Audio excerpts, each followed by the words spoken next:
All right, so I am excited to have Cassandra Smalley back for our second webinar on building financial wealth for women.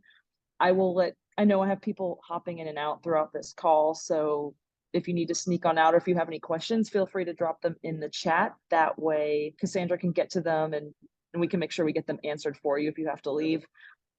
And with that, Cassandra, go ahead and introduce yourself for the group.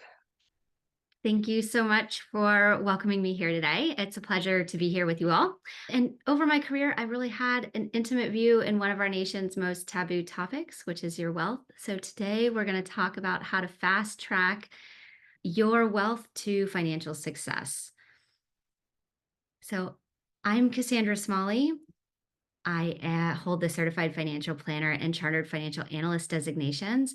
It's a combination that are held by fewer than 1% of financial advisors. I am the founder and CEO of Cassandra Smalley Wealth Management and self-proclaimed financial joy maker. I wrote a book called The Why of Wealth, Mastering the Steps to a Wealthy Mindset to Live a Joyful Life. And that was really to empower more women on the pathway to financial success. I have won a few accolades over my career, but on the fun side of things, I'll share that I am a Friends TV show fan. I was a Gatorette for the University of Florida and performed in front of 90,000 fans during pregame and halftime show, and that was certainly an adrenaline rush. But my favorite weekend getaways are going to the Springs, where I kayak with my kiddos and they get to jump from rope swings and cannonball into the river.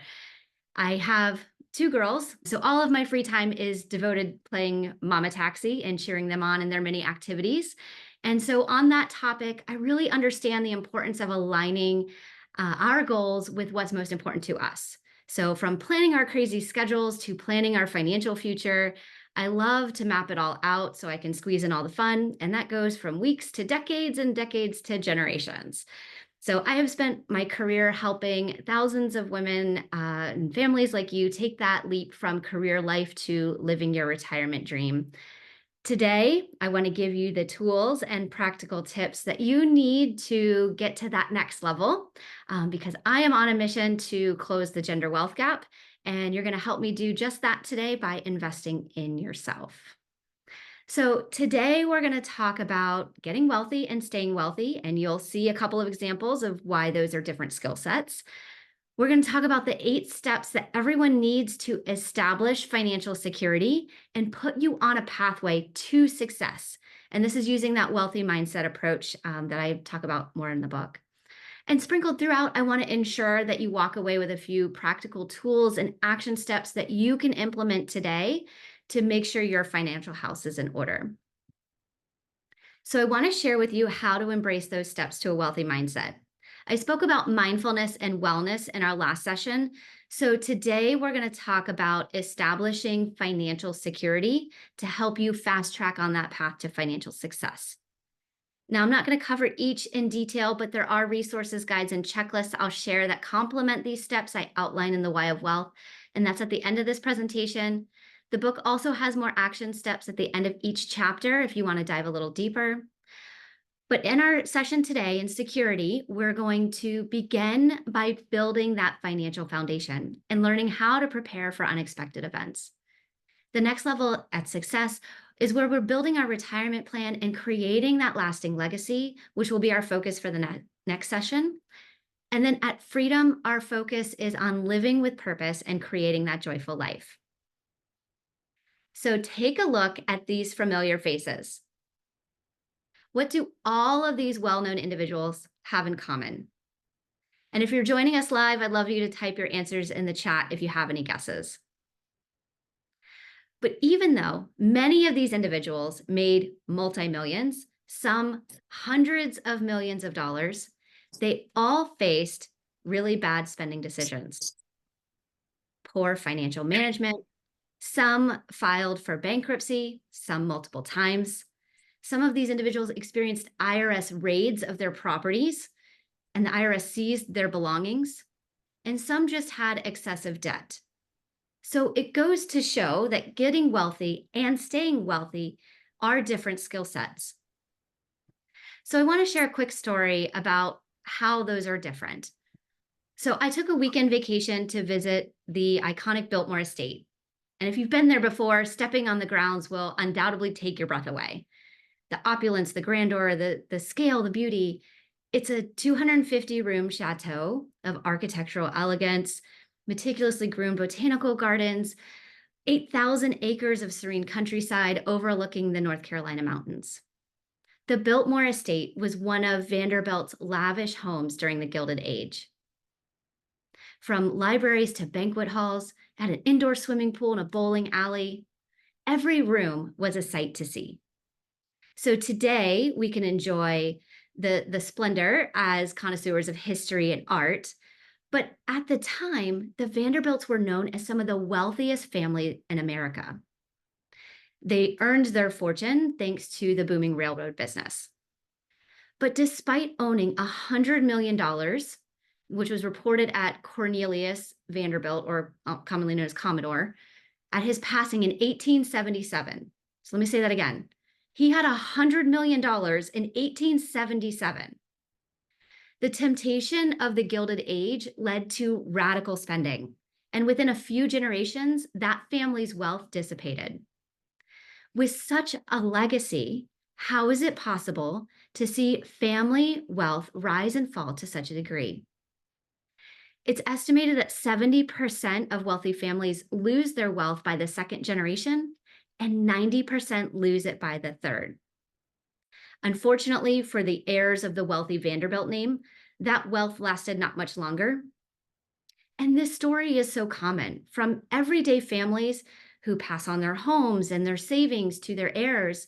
And as our generation begins to receive inheritances from our parents, to the celebrities we saw a moment ago, whose fortunes seem to be endless. Staying wealthy requires a wealthy mindset too. So talking to our partners is hard enough to talk about money matters, but for future generations who will inherit it, and that includes talking to our own parents about their estate, setting up our own finances for financial security, and any next generation who may inherit it, these topics are just as important to communicate. So let's shift gears and we'll talk about building that financial foundation. The first step is really to gain power and control over spending. And there is a difference between good debt and bad debt. Good debt allows you to invest in your future and build wealth or income. Bad debts tend to depreciate in value, and they can drain your resources. And I also believe it can be okay to hold on to those good debts if they allow your investments to grow beyond what that debt is costing you. So for example, if your mortgage happened to be refinanced a few years ago, you may be lucky to have an interest rate around 3%. But even high yield savings accounts are earning nearly 5% today. And long-term investments could be expected to earn even more. So in that example, I would not be in a rush to pay off a mortgage with such a low rate, as my money can make more money in other ways. But 60% of Americans carry this revolving credit card debt.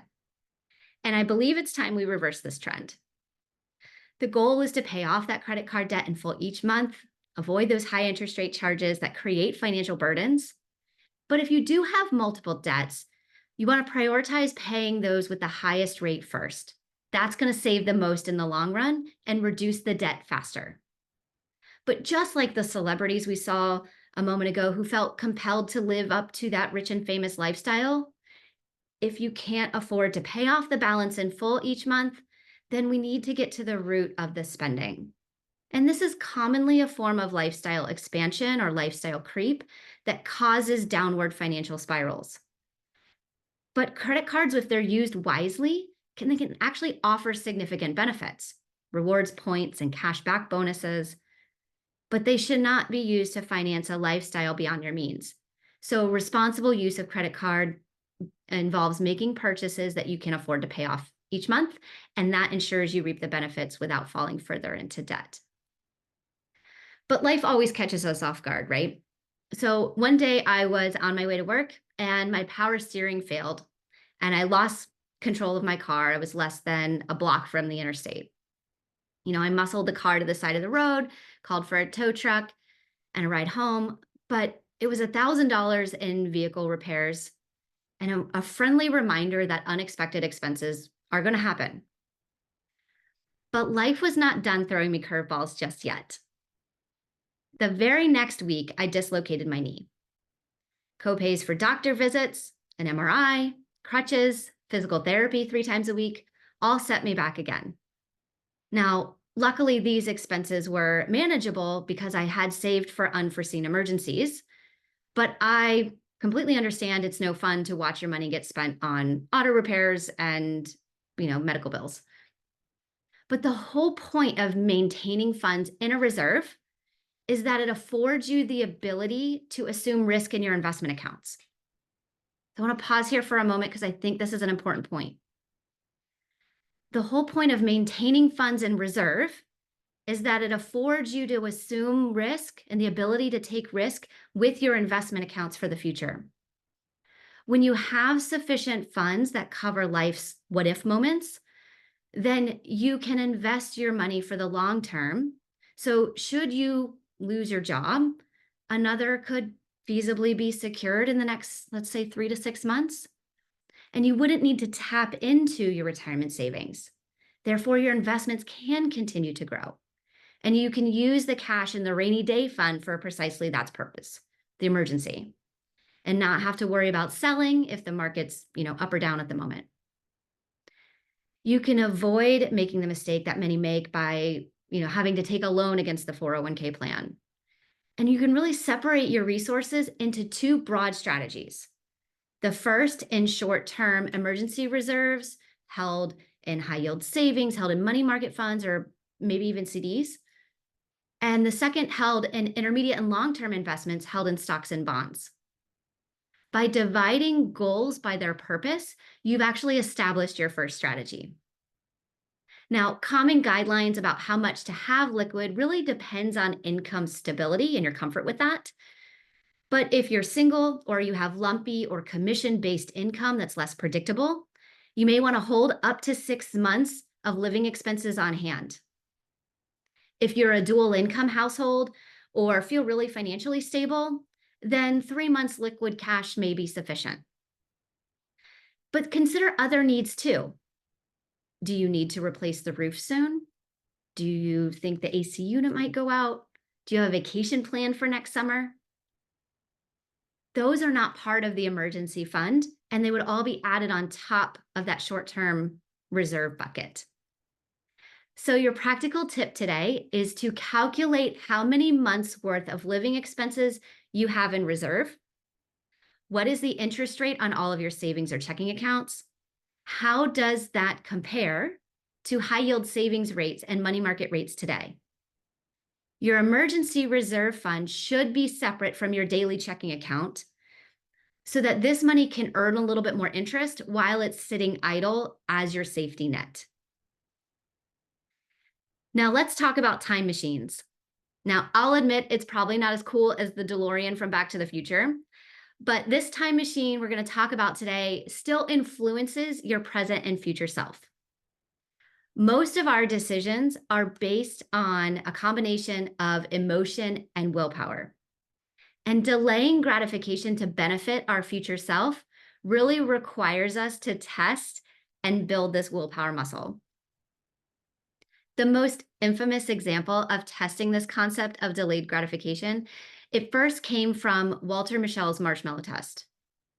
And this test measured a preschooler's ability to wait patiently for 15 minutes without eating a marshmallow that was sitting in front of them. If they succeeded, they would get not 1, but 2 marshmallows. Now, follow-up studies showed that children who were able to wait longer at age 4 and 5 became adolescents whose parents rated them as more academic and socially competent, more verbally fluent, more rational, more attentive, more planful, and I love that word. And they were able to deal with frustration and stress. They also achieved higher scholastic performance than those who did not have the same levels of self-control. But perhaps there's some financial wealth building correlation there too. So the behavioral time machine experiment took this one step further, and it was done by researchers Daniel Goldstein and Hal Hirschfield. Through virtual reality, they wanted to see if they were able to connect people with a future version of themselves to improve their ability to achieve this idea of delayed gratification. Not in marshmallows, but in money. So they took pictures of people, in this case, it was college age people, and used software to age them and show them what they would look like if they were 60 and 70 and 80 years old. And we got to test whether they're actually assisting your imagination by looking at the face of your future self, and can that change your investment behavior? A slider helped toggle this trade-off decision. The younger face gets happier and happier, saving nothing. The older face is now miserable. And slowly, they're bringing it up to a moderate savings rate and then a high savings rate.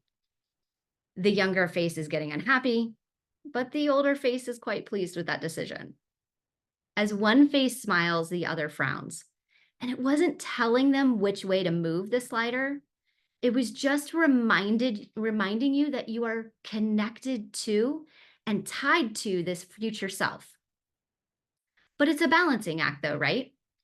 If we could picture exactly how our future would unfold and all the decisions that would provide us with our ideal lifestyle, it would be so much easier for us to take those actions today. But absent this perfect lens of our future self, being cognizant of the actions we're learning to exercise, this willpower muscle, can lead us down that path of smart financial decisions. So my challenge for you today is to see how much you're currently saving and see if you can increase that by 5%. And keep increasing that year by year until your savings are at 15 to 20% of your income for your future goals. Because the most lucrative time machine we can get our hands on is truly the power of compound investing.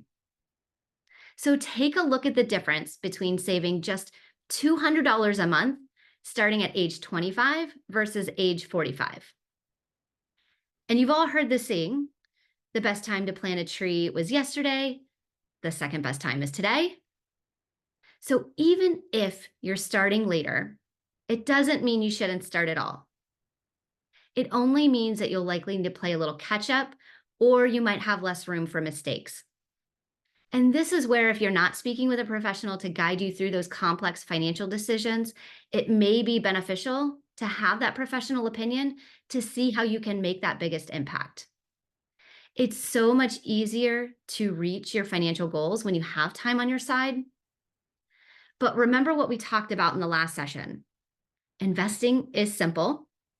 It's just not always easy to stick with your long-term plan when life throws a curveball and financial journalism perpetuates fear in the media. Your discipline is the most important factor to your success, and having a professional on your side can help you stick with it. So once you've decided to save and invest, you may be wondering, where do I go next? I put together this order of savings operations, but keep in mind, this will differ for each person, and I could make the case for switching any one of these around or actually planning for a few of these simultaneously.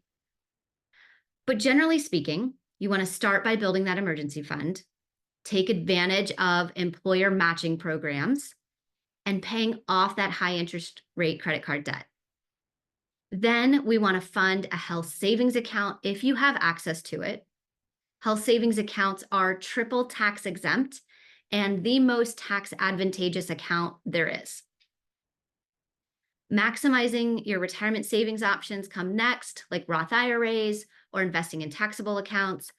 And then once your retirement savings goals are on track and you've put yourself in a good position financially, then we want to focus on saving for others and finally paying down those low interest rate debts. So your practical tip is to calculate what percent of your household income you're currently saving.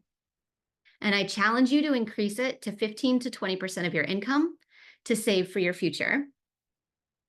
Your future self will thank you because I know that she deserves nice things too. So our next step talks about estate planning. And it's essential to regularly review and update beneficiaries that are listed on your financial accounts. And you want to do that at least annually. But especially if you've been divorced, remarried, new baby in the family, had a death in the family, or even left an old 401k behind. Naming a beneficiary helps skip the probate process and makes funds available to your heirs much more quickly.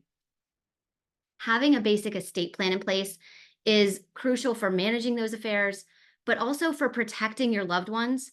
And it's actually often less expensive for your estate overall when you've done some of that pre-planning.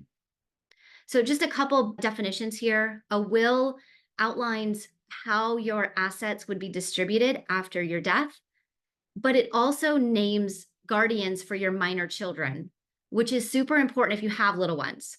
We do not want to let the state make those decisions for our family. A power of attorney is financial in nature. So this legal document grants someone you trust the authority to manage your financial affairs, to file your taxes if needed, or to pay your bills if you became incapacitated. A healthcare surrogate, also commonly called a healthcare power of attorney, this appoints someone to make those healthcare decisions on your behalf if you're not able to voice them. And then a living will is different than a will. A living will details your wishes regarding medical treatments at end of life care. So commonly we hear that referred to as the pull the plug decision or whether to remain on life support, and you can detail that out under various scenarios. The individuals you name in your estate plan, they also don't all have to be the same person. So, for example, if something should happen to both my partner and me, my youngest sister is a nurse, and so I've named her as my healthcare surrogate, but my middle sister and I have a similar financial mindset, so I actually named her as my executor in my financial POA. Regularly reviewing and then updating these elements really ensures that your wishes are honored, that your loved ones are protected, and most importantly, they don't have to worry about what to do at a time that they may be grieving, under extreme stress, and likely under a panic mode. So these should be reviewed, I say, at least every 5 years or so. If you have a life change, if you move from one state to another, or if there's major updates in your state, which your attorney can kind of keep you apprised of. So your practical tip today is to review all of your beneficiaries.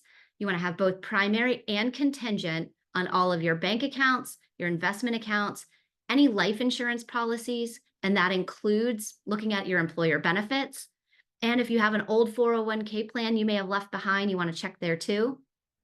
Then schedule a consultation with an estate planning attorney to either draft or update your estate plan. Next up, we're going to talk about risk mitigation. And insurance protects you in a number of different ways, from homeowners to auto, disability to healthcare, and even life insurance. But life insurance is the one I'm going to touch on today. And it's critical if anyone relies on your income or care. And yes, that means stay-at-home parents should have life insurance too. And it's important if you have large debts, like a mortgage, or to ensure your kids could afford college if something were to happen to you. With term insurance, you can specify the length of time that you need it. It's very flexible, very inexpensive. And that may depend on how long you need to support kids or how much time you have left on your mortgage. So it could be 10, 20, or 30 years. And then once you've saved sufficient resources for retirement, which you should be doing throughout your career, you wouldn't require that life insurance coverage anymore, and it could end at the end of that stated term length. So your practical tip is first start by reviewing employer provided benefits, calculate how much insurance coverage you need. And then if you wanted to get a more detailed, accurate calculation, a financial plan can actually help you determine how much insurance coverage you might need for your family based on your specific expenses and any debts that you have if something were to happen to you. Now, the next step talks about tax planning. And effective tax planning is a really important aspect of building a robust retirement strategy. By utilizing different account types, and that includes taxable accounts, tax deferred accounts, and tax-free accounts, you can gain greater flexibility and control over the tax treatment of your investments and of your money. Taxable investment accounts, those are the ones like individual and joint and trust accounts. They are taxed on dividends that you earn, interest that you earn, and any capital gains. Tax deferred accounts are things like IRAs and 401ks. They're taxed when you take the money out. You receive a deduction on the way in, so it can grow, grow, grow. And then as soon as you take a withdrawal from that account, that's when the taxes are owed. Tax-free accounts are things like Roth IRAs and Roth 401ks.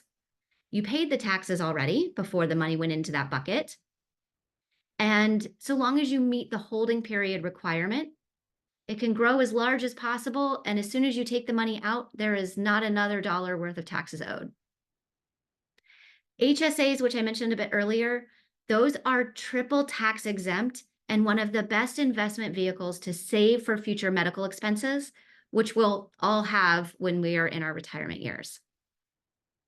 And we will go into more detail about retirement planning in our next session, but it's important to understand each of these account types to gain control over your tax treatment of your money, both now as well as in the future. So your practical tip today is to calculate what percent of your resources do you have in these tax deferred accounts? What percent do you have in tax-free accounts? And what percent do you have in taxable accounts? Then look at how do you expect each of these to grow over time? And then how will that impact your retirement plan? Our next step is about monitoring and maintaining. And consistently monitoring and maintaining your financial plan is vital to ensure it remains aligned with your goals. And more importantly, it adapts to changes in your life over time. So I like to remind people to think about this as the AbCDs when you think about your investment strategy. Asset allocation means we're spreading your investments across various asset classes. And what I mean by that, asset classes are broadly known as stocks, where you are the owner of a company, bonds, where you lent money to a company or government entity, and in exchange, they're going to pay you periodic interest, and cash. So those are the three categories. Now, rebalancing involves periodically adjusting your portfolio back to that target mix, back to that target asset allocation, so that way you're not taking on too much or too little risk as the markets move over time. Consistent investing means regularly contributing to your investment accounts on a schedule, on a monthly schedule, for let's say. And that means regardless of what's going on in the markets, regardless of headlines, regardless of the political environment we're about to endure, regardless of the economy, and regardless of what other influencers are saying. And diversification here means spreading your investments within each of those asset classes we talked about across different sectors, different industries, and different geographic regions. You don't want to have any one investment or really any one company that has control over your potential success. Diversification helps you reduce that risk. So your practical tip today is to calculate what percent you have in stocks, bonds, and cash in your investment accounts. Does that align with that account's goal? And do you own more than 5% in any one company? If you do, what's your exit strategy? And then when was the last time you updated your financial plan? And that leads us into the final step in this financial foundations framework process. And that's really to create this comprehensive action plan. This plan outlines the specific steps you need to take to achieve your financial goals and ensures that all aspects of your financial strategy are implemented effectively. So your financial plan is your roadmap to success. All the 8 steps we're talking about today, these are just a few of the foundational steps to get you on the right path. Think about it as if you were going to go cross country on a vacation. Really, steps 1 through 7 are the fuel in your car, You checked the air pressure in your tires, you changed the oil, you made sure all the sensors were checked. But none of that is going to help you if you don't know where you're going. So today we did your tune-up, and your financial plan is the map that tells you if you're on track and shows you where you're going. It puts all of these pieces of the puzzle together, and it holds you accountable and allows you to see for opportunities for improvement, as well as how you might adapt if and when life changes. When you have that plan in place, it takes the stress out of your finances and creates more room for financial joy. So taking this one step further, I want you to create that forecast based on your current savings and investment rates. What % of your income are you currently saving? And how much are you projected to have at retirement? So what else can you do to make sure that your financial house is in order? This financial foundation checklist will help you see if there's areas that you may still need to focus on to have the basics covered. You'll get a link to access this at the end. And when you complete this checklist, I want you to see how many of these you've checked yes to. And then look at the chart and determine for you what is the most important topic for you to focus on next. I shared this in our last session as well, but it's one of my favorites. And I want you to ask yourself, what does financial freedom mean to you? What is living your joyful life worth to you? Define it. My personal favorite is still the second definition, but I want you to write down what it would feel like to no longer have to work for money, and instead your money is working for you. Financial freedom can be yours. And you've just learned how to succeed with your finances, what most people never get a chance to learn. You've learned how getting wealthy and staying wealthy are different skill sets. And you've learned the right framework to establish financial security and put you on the pathway to success using that wealthy mindset approach. Now, with the principles you've learned today, I'm confident you'll be able to fast track your wealth to financial success. You have the power to design your best life. Thanks. Wow, thanks, Cassandra. That was awesome. I have lots of questions, but also I learned quite a bit. I saw Diana had a question. I've been kind of have a running list of questions in the chat as well. I think that's addressed everything in the chat. So I really appreciate you doing this. I'm sure the women who couldn't make it will really enjoy seeing this recording as well. So Cassandra, thank you.